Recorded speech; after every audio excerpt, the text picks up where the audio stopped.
1장 마태복음 11장 28절에서 30절까지 말씀을 봉독해 드립니다. 마태복음 11장 28절에서 30절까지 말씀. 수고하고 무거운 짐진 자들아 다 내게로 오라. 내가 너희를 쉬게 하리라. 나는 마음이 온유하고 겸손하니 나의 멍에를 메고 내게 배우라. 그러면 너희 마음이 쉼을 얻으리니 이는 내 멍에는 쉽고 내 짐은 가벼움이라 하시니라. 이 마태복음 11장 28절 이하의 말씀은 1차적으로 이제 예수님께서 증거하시는 복음과 하나님께 돌아오라 하는 이 모든 권면의 말씀에 대하여 반대하는 자들, 귀를 막고 있는 자들, 관심이 없는 자들을 향한 꾸중입니다. 지금 전체 문맥이 그렇습니다. 앞에 우리 화가 있을진저 고라시나 화가 있을진저 벳세다야 이렇게 꾸중한 그 문맥 속에 있는 것이죠. 그래서 여기서 말하는 수고하고 무거운 짐진 자들은 1차적으로 복음과 하나님 앞으로의 그 회귀를 거부하는 자들, 그래서 자기와 자기의 인생에 대해서 홀로 짐을 지고 애쓰는 자들, 해결할 길이 없는 난제를 홀로 부둥켜 안고 있는 모든 인류를 향한 그 표현입니다. 그러나 성경의 말씀들은 그런 특별한 그 문맥 속에서의 초점과 또 그 초점에 맞는 내용을 갖고 있을 뿐만 아니라 거기서 떼어내어도 인류 모두에게 말하자면 보편적이고 일반적인, 그러니까 훨씬 폭넓은 하나의 진리와 권면을 담고 있기도 한 것입니다. 성경을 해석하는 그 원칙에서는 이것이 굉장히 어려운 기술 중에 하나입니다. 본문에서 어떤 뜻이었는가를 밝히는 것이 가장 기본적이고 중요한 그 작업입니다만은, 그렇게 한 다음에 보면 그 문맥에서만 그 발언을 갖고 있지 않고 성경의 말씀들이 훨씬 더 폭넓은 인생살이의 전반에 걸쳐서 모든 인류를 향하여 더 고급한 내용을 갖고 있는 것을 알게 됩니다. 말하자면 여러분 약 먹을 때 물로 약을 드시지 않습니까? 그때 물은 약을 먹기 위한 보조수단에 불과하지만 사실은 물은 물 자체로 얼마나 귀한 그 사람에게 필요한 것입니까? 그런 개념과 같습니다. 이렇게 장황한 그 앞에 서론을 펼쳐놓느냐 하면 지금부터 제 말씀드리려는 오늘의 본문의 내용은 문맥 속에서의 내용이 아니고 보다 보편성을 가진 우리 모든 믿는 사람들에게 일반적이고 폭넓은 우리 삶의 가장 중요한 진리가 되는 말씀을 이제부터 본문에서 떼어내서 설교를 하려고 하기 때문에 그렇습니다. 그 두 부분을 이해하지 못하면 성경을 잘못 해석하는 오류가 생길 수 있어서 이 단서를 길게 얘기하는 겁니다. 우선 이렇게 보십시다. 수고하고 무거운 짐진 자들아 다 내게로 오라. 내가 너희를 쉬게 하리라 하셨는데, 수고하고 무거운 짐진 자들은 도대체 누군가 하는 것입니다. 어떻길래, 어떤 형편에 있길래 수고하고 무거운 짐을 진 그런 형편에 처하게 됐느냐 하는 것이죠. 그리고 재미있는 것은 예수님께서 이들에 대하여 약속하신 내가 너희를 쉬게 하리라가 우리의 기대와 조금 다르다는 사실입니다. 뭐냐면 나는 마음이 온유하고 겸손하니 나의 멍에를 메고 내게 배우라. 그러면 너희 마음이 쉼을 얻으리란데, 마음이 쉼을 얻으리랍니다. 수고하고 무거운 짐진 자들을 초대해서 쉬게 하리라 라고 약속을 했기 때문에 우리는 너무 쉽게 우리의 모든 짐을 예수께 가지고 가면 예수님이 대신 져주신다, 해결해 주신다 이렇게 쉽게 생각을 합니다만, 오늘 본문에서 보시다시피 그런 약속은 전혀 없습니다. 뭘 해주기라 하죠? 마음의 쉼을 얻게 해주고 짐 지는 법을 가르쳐 준다고 되어 있지, 짐을 벗어놓으라 내가 대신 져준다도 없고, 물리적으로 모든 형편이 개선된다는 약속이 없습니다. 놀랍지 않습니까? 많은 예수를 믿는 성도들이 예수 믿는 문제를 이렇게 생각하지 않고 고민하지 않고 연습하지 않고 책임지지 않고 이렇게 떠넘기는 거라고 자꾸 생각을 합니다. 이건 예수 믿는 문제에서 참으로 큰 오해 중에 하나입니다. 예수님께서 우리에게 오히려 지금 보는 바와 같이 분별하게 하시고 깨우치게 하시고 분발하게 하시며 연습하게 하사 강건한 자를 만든다 하는 것이 성경의 올바른 가르침입니다. 그래서 여기서 수고하고 무거운 짐진 자는 그 뒤에 힌트들로 인하여 조금 그 내용을 알 수 있게 됩니다. 뭘 보고 아느냐 하면 우리를 쉬게 하는데 지금 보는 것 같이 마음을 쉬게 한다는 것으로 이 짐이 물리적인 문제에 관한 것이 아니다 하는 것을 알게 됩니다. 마음을 쉬게 한다. 그러니까 좀 서둘러 결론을 얘기한다면 이건 억울한 문제다 하는 것입니다. 이 수고하고 무거운 짐은 실제적인 외형적인 물리적 차원에서의 무게의 문제가 아니고 그걸 지는 자의 마음 상태에 관한 것이 초점이며 그것이 억울한 문제라 하는 것을 알 수 있습니다. 뭘 보고 하느냐 하면 마음을 쉬게 한다 하는 데서 보고 내 멍에를 메고 내게 배우랍니다.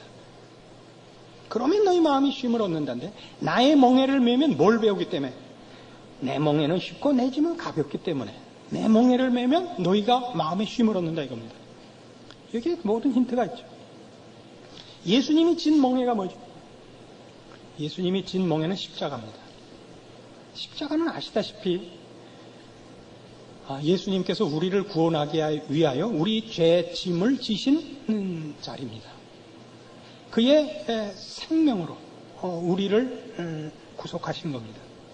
그런데 이 짐이 얼마나 굉장한 짐이었는지 예수님께서 십자가상에서 나의 하나님 어찌하여 나를 버리시나이까라고 그렇게 고통에 찬 부르짖음을 하셔야 됐던 짐입니다. 그 짐이 얼마나 무거웠느냐 하면 십자가를 지고 골고다로 올라가다가 지치셔서 결국 못 지고 올라가시고 쓰러지셔서 구경하던 구경꾼 중에 한 사람인 구레네 시몬이 대신 지고 올라갔던 짐입니다. 물리적으로나 또는 심적으로나 그 짝을 찾을 수 없을 만큼 고통스러운 짐이었습니다. 그럼에도 불구하고 예수님은 왜 이 짐을 내 멍에는 쉽고 내 짐은 가볍다라고 하느냐 이겁니다. 앞에 힌트가 하나 더 있죠. 나는 마음이 온유하고 겸손하기 때문에. 이게 뭐예요? 짐의 물리적인 무게나 심적 고통이 가벼워서 이 멍에와 짐이 쉽고 가벼운 것이 아니라 지는 마음 자세가 나는 마음이 온유하고 겸손하다 해서 표현된 것 같이 주께서는 이 짐을 달게 지셨기 때문에 억울해한 쪽이 없다 이겁니다. 우리는 예수님이 이 짐에 대해서 억울해하지 않은 것을 어디서나 봅니다. 이런 걸 보십시오. 예수님 잡히시던 밤에 그 잡으러 쫓아온 자들을 향하여 베드로가 맞고 나서서 칼을 빼어 말고라 하는 자의 귀를 뱁니다. 주님께서 막으셨죠. 그 귀를 고쳐주시고 내가 지금 아버지께 구하여 12영도 더 되는 천사를 부를 수 있는 것을 모르느냐라고 꾸짖으셨습니다. 여기서 말하는 영은 당시 로마 군대의 그 편제입니다. 지금 우리식으로 하면 연대병력 같은 것을 말하고 당시로서는 그게 제일 큰 군 단위입니다. 3,000명에서 많으면 한 6,000명쯤 되는 군대 단위입니다. 지금 우리식으로 얘기하면 사단 규모 같은 걸 말하는 겁니다. 12개 사단도 더 되는 천군 천사를 보낼 수 있는 걸 모르네요. 주님은 처음부터 아버지의 뜻을 따라 우리를 죄에서 구속하기 위해 죽으러 오셨습니다. 그 길이 육체적으로나 정신적으로나 고통스러운 길이었지만 억울해 하신 것이 아니고 자원하시고 기뻐하신 길입니다. 우리는 예수님께서 수가 동네에 들렀을 때 우물에 물 길러 왔던 수가 동네 여인과 한 대화를 기억합니다. 그가 놀래서 주를 증거하러 동네로 돌아가고 그동안 동네로 먹을 것을 구하러 갔던 제자들이 돌아와서 예수님께 음식을 내놓습니다. 드시지요. 예수님께서 난 먹었다. 난 너희가 모르는 양식이 있다. 아니 누가 그동안에 우리 주님께 먹을 걸 가져왔단 말인가? 예수님께서 뭐라고 답하셨죠? 아버지의 뜻을 이루는 것이 내 양식이니라. 그것은 우리 표현하는 식으로 밥 먹는 것보다 더 좋아한다. 요새는 밥 먹는 것보다 더 좋아한다 그러면 실감이 안 나니까 무슨 애들한테 하면 피자 먹는 것보다 더 좋아한다 라든가 여러분 커피 마시는 것보다 더 좋아한다. 그런 거죠. 예수님께서 아버지의 뜻을 이루는 것이 그의 사는 재미신 겁니다. 존재하시는 이유고 그것은 그의 기쁨입니다. 이것이 말하자면 나는 마음이 온유하고 겸손하기 때문에 나는 내 멍에가 쉽고 내 짐이 가볍다 이겁니다. 그럼 너희 수고하고 무거운 짐진 자들은 다 누굽니까? 억울해하는 자들이죠. 억울해서는 안 되는데 오해해서 억울하다고 생각하는 자들이죠. 그들에게 초청하십니다. 수고하고 무거운 짐진 자들아 다 내게로 오랍니다. 우리 뭐가 그렇게 억울하죠? 우리 믿는 사람들한테 제일 억울한 게 뭐죠? 예수 믿은 보상이 없다는 겁니다. 이게 최고로 억울한 겁니다. 예수를 믿으면 무슨 남들 같은 돈벼락은 안 맞아도 최소한의 무슨 그 보상은 있을 것 같은데 그게 없단 말이죠. 그게 뭐죠? 그게 욥기입니다. 욥기 내내 욥이 하나님한테 뭐라고 아우성을 칩니까? 내가 뭘 잘못해서 이러십니까? 이거예요. 욥은 여러분 욥기를 보시는 대로 아무 흠이 없는 자로 거기 묘사되어 있습니다. 죄를 진 적이 없으며 신앙적 차원에서뿐만 아니라 윤리적으로 도덕적으로 흠이 없는 사람으로 스스로 자신할 만큼 그는 실제로 흠이 없는 사람으로 거기 등장하고 있습니다. 그런데 왜 그 고통을 당하죠? 그는 하루아침에 재산을 다 빼앗기고 또 하루아침에 자녀들을 다 죽임을 당하고 또 하루아침에 몽땅 병이 들어서 안팎으로 고생을 합니다. 그가 고생하고 있다는 소식을 듣고 가장 친한 세 친구가 와서는 계속 뭐라고 약을 올리냐면 너 빨리 회개해라 이겁니다. 나 잘못한 거 없다. 야, 네가 잘못한 거 없는데 그럼 벌을 받는단 말이냐? 해갖고 또 아주 속을 뒤집어 놓습니다. 그래서 계속 불평을 하죠. 나중에 불평을 어떻게 하냐면요. 하나님한테 막 함부로 할 수는 없으니까 말을 요따구로 해요. 난 왜 태어났을까? 난 왜 건강해서 지금까지 살아갖고 이 꼴을 볼까? 응? 내 생일날이 달력에 없었더라면 내가 안 태어났을 거 아니냐. 이렇게 이제 하나님 앞에서 사실은 불평을 하는 거예요. 이렇게까지 하나님, 나 같은 게 죄 좀 지면 어떻습니까? 영원하신 하나님, 무한하신 하나님, 온전하신 하나님이 나 같은 거 그냥 안 보면 되지. 나 같은 거 하나가 조금 뭐 잘못했는지 모르지만 뭐 잘못했다 한들 하나님 뭐 이렇게 속을 썩으시고 오셔서 이렇게 괴롭히십니다. 욥기입니다. 결론이 뭐로 나죠? 이 일을 통하여 내가 전에는 하나님을 귀로 듣기만 하였사옵더니 이제는 눈으로 봅니다. 하나님이 누군지, 인간이 뭔지, 하나님이 인간에 무엇을 간섭하시려고 이렇게 고통스러운 과정을 허락하시는지를 그가 깨닫습니다.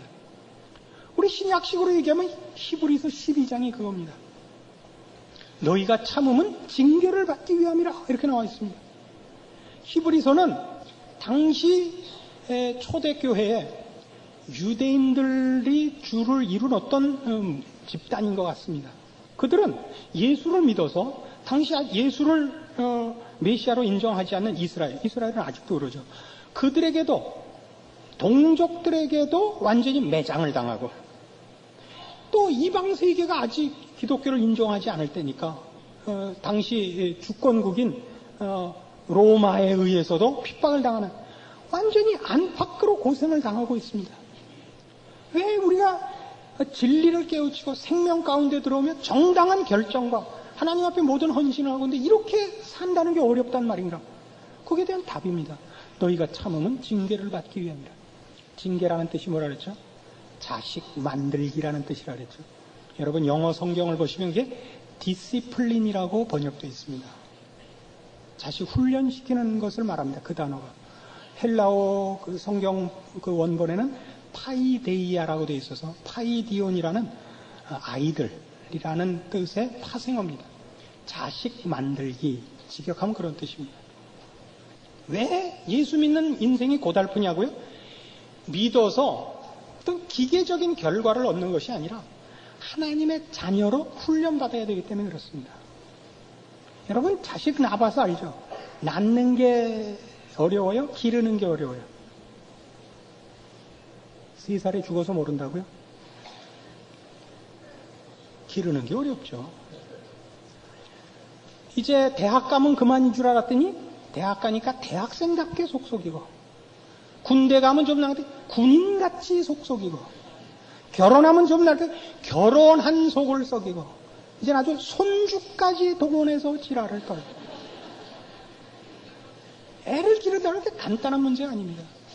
간섭을 안 할 수가 없죠. 진정한 부모라면. 그게 성경이 하는 얘기입니다. 같은 맥락에서 또 하나의 억울함은 이겁니다.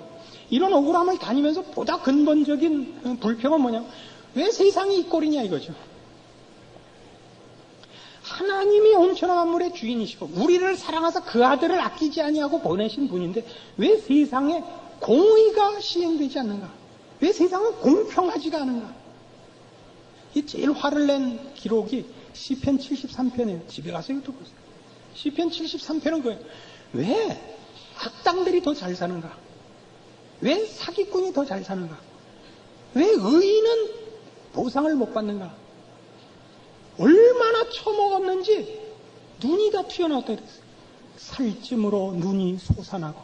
그러니까 밥이 배에만 들어간 게 아니라 뇌도 다 밥통이 된 거예요. 얼마나 먹었으면 눈이 다 솟아. 얼마나 약 올르면 이런 표현을 썼겠어요. 저들은 죽는 때도 평안하며. 이 약 올르잖아요. 살 때는 그래 잘 살아. 죽을 때만은 8톤 추록에 깔려 죽어라. 죽을 때도 편안해.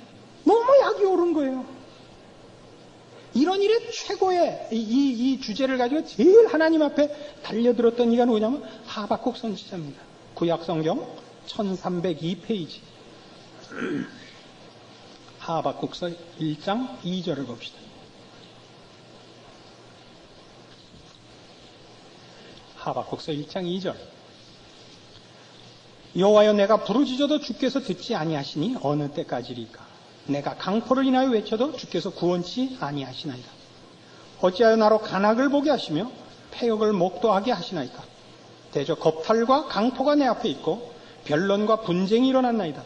이러므로 율법이 해이하고 공의가 아주 시행되지 못하오니 이는 악인이 의인을 에워쌌으므로 공의가 굽게 행함이니이다. 하박국 선지자의 불평은 이겁니다. 하나님이 천하 만민을 만드셨고 이 세상의 주인 아닙니까? 그런데 왜 불의가 공의를 압도하며 왜 행악자들이 의인을 괴롭히는데 하나님 가만 계십니까? 왜 세상엔 공의가 없습니까? 이겁니다. 12절. 선지가 가로되 여호와 나의 하나님 나의 거룩한 자시여 주께서는 만세전부터 계시지 아니하시나이까? 우리가 사망에 이르지 아니하리이다. 여호와의 주께서 심판하기 위하여 그들을 두셨나이다. 반석이시여 주께서 경계하기 위하여 그를 세우셨나이다. 주께서는 눈이 정결하심으로 악을 참아보지 못하시며 패역을 참아보지 못하시거늘 어찌하여 괴율한 자들을 방관하시며 악인이 자기보다 의로운 사람을 삼키되 잠잠하시나이까? 주께서 어찌하여 사람으로 바다의 어적 같게 하시며 주권자 없는 곤충 같게 하시나이까? 이 불평을 아시겠죠? 하나님이 계시다면 공의로우신 하나님이시라면서 어떻게 세상이 이렇게 돌아가게 내비두십니까? 하나님의 답이 뭐죠? 오냐? 내가 이제 세상을 공평하게 만들겠다가 아니라 2장 4절. 2장 4절 하반절에 답이 나옵니다. 그러나 의인은 그 믿음으로 말미암아 살리라. 기가 막힌 답을 주십니다. 세상이 공평해지고 성실하고 정직한 자들이 보상받는 사회를 만들어주겠다가 아니라 의인은 믿음으로 산다. 이렇게 얘기를 합니다. 어떤 의미에서 우리가 요구하는 하박국 선지자가 불평했던 문제에 대해서는 답을 안 주시는 겁니다. 그건 그렇게 원하는 대로 해결해 주시지 않겠답니다. 뭐요? 세상에 공의가 시행되는 일, 이런 거는 하나님이 의도하고 계시지 않답니다. 그러면 의인은 뭘로 삽니까? 여기서 말하는 의인은 윤리적 도덕적 차원에서 올바른 자를 말하는 것이 아니고 그걸 포함은 하고 있지만 더 깊은 의미에서 하나님의 백성들, 하나님을 의지하고 사는 자들은 뭘로 삽니까? 어떻게 삽니까? 우리 지금 불평이 그거 아니에요. 하나님을 섬기고 그래서 거짓과 악을 외면하고 사는 자들에게는 그렇게 산 보상이 있어야 되지 않습니까? 하나님의 답은 이겁니다. 그 답은, 그 보상은, 의인은 믿음으로 산다. 믿음은 뭐냐? 하나님께서 그의 형상대로 지은 우리들에게 인격적인 교제를 허락하시는 것을 말합니다. 믿음이란 인격과 인격 사이에서만 존재하는 고급한 관계입니다. 사람과 짐승 사이에는 믿음이라 그러지 않습니다. 사람과 기계 사이도 믿음이라 그러지 않습니다. 기계는 조종을 할 뿐이고 짐승은 다스릴 뿐입니다.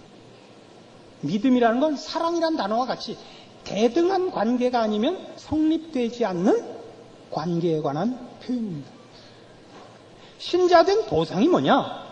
의롭게 살며 성실히 사는 보상이 뭐냐? 하나님이 그의 보상이 되시는 겁니다. 하나님이 그의 보상이 된다는 게 뭐죠?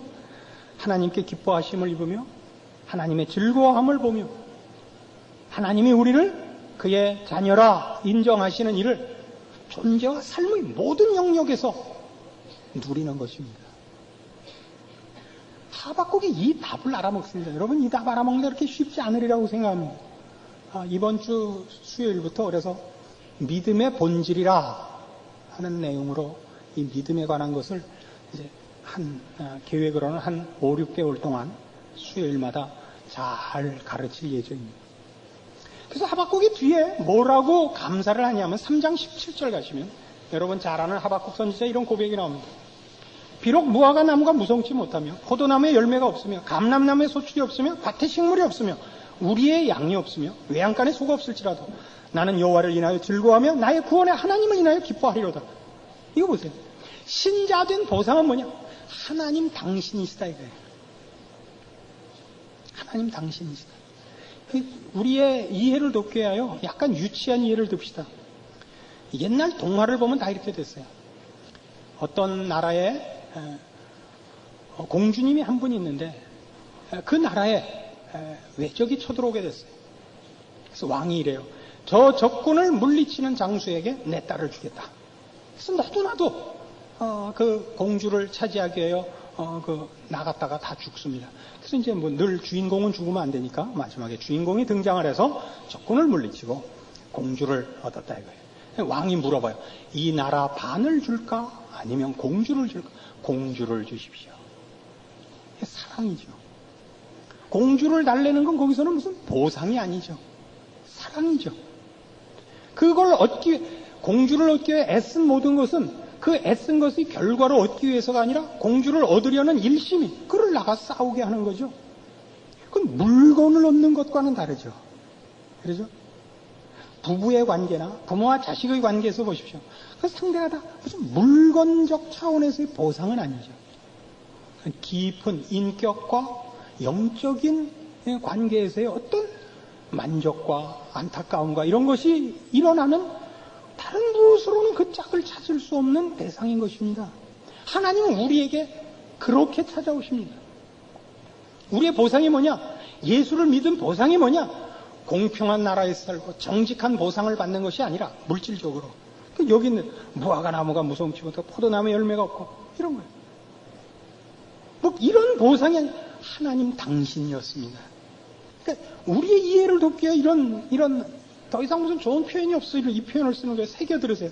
하나님이 우리 것이 되시는 거예요. 소유라는 차원에서 말고 훨씬 고급한 개념에서 하나님이 우리 거가 되시기로 하시는 거예요.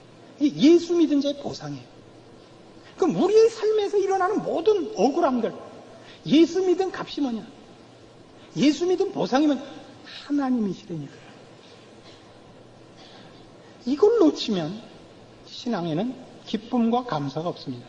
늘 불평밖에 없습니다. 수고하고 무거운 짐을 해결할 방법이 없습니다. 우리가 기대하는 그런 식의 보상은 영원한 나라에 가야 드디어 허락됩니다. 이 세상에서는 그걸 허락하시지 않습니다. 이 세상에 있는 것들은 우리의 훈련을 위한 것이지 우리에게 주려고 만든 것이 아닙니다. 여러분 마음속에 신자된 기쁨과 자랑과 감사가 있는가 물어보십시오. 없으면 왜 없는가 물어보십시오. 여러분은 혹시 실망할까봐 기대도 안 하고 있는 신앙일 수 있습니다. 그래서 짐짓, 자기는 수고하지도 않고 무거운 짐도 없는 것 같이, 억울해하지 않는 것 같이 기대를 안 했기 때문이죠. 예수 믿는다는 건 혹시 있을지도 모르는 내세 때문에 들어오는 보험이죠. 그건 참 가난한 겁니다. 예수를 믿는다는 게 무엇으로도 비교할 수 없는 그런 감격이 있습니다. 여러분 이런 거 못 보세요? 제가 이 주일날 와서 설교하는 게 얼마나 힘들까 이런 생각을 하시는 분은 그건 모르는 거예요. 얼마나 신이 나는가 이렇게 보신 적 없어요? 가끔 그래요. 목사님 불편하신데 좀 쉬시죠. 전 주일날 설교하지 말라는 게 최고의 벌입니다. 이건 말이죠. 저한테는 일이 아니고 이것보다 재밌는 건 없습니다. 이렇게 표현하는 거 용서하시오. 이렇게 신나는 인생. 물론 그 짬짬이 제가 개인적으로 놀려먹는 재미가 있음을 고백합니다만 이 복음을 전하며 이 진리를 전하며 하나님이 누구신가를 설명하는 일보다 저를 더 기쁘게 하고 흥분시키는 일은 없습니다. 이건 제 게 아닙니다. 우리 모두의 것입니다. 예수 그리스도께서 나는 마음이 온유하고 겸손하니 내 멍에를 메고 내게 배우라.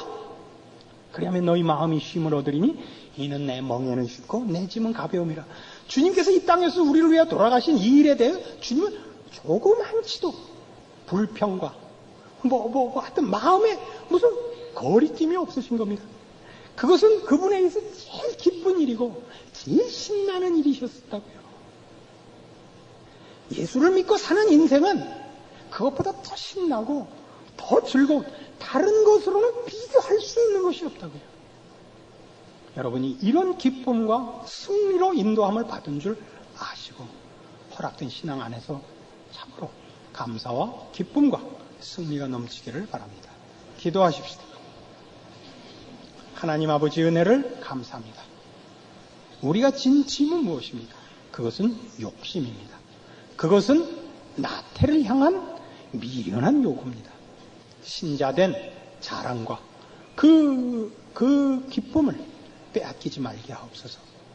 신자로서 이 세상을 걸어가는 빛이요 소금이요 십자가요 우리 하나님을 아는 향기요 우리 하나님의 능력과 은혜를 펼치는 제사장으로서의 우리의 이 복된 인생을 우리 깨우치고 각오하고 인내하고 충성하여 우리를 찾아오신 하나님의 손길이 우리를 통하여 일으키는 기적을 누리면서 사는 우리 인생들 되게 하옵소서. 예수님 이름으로 기도합니다.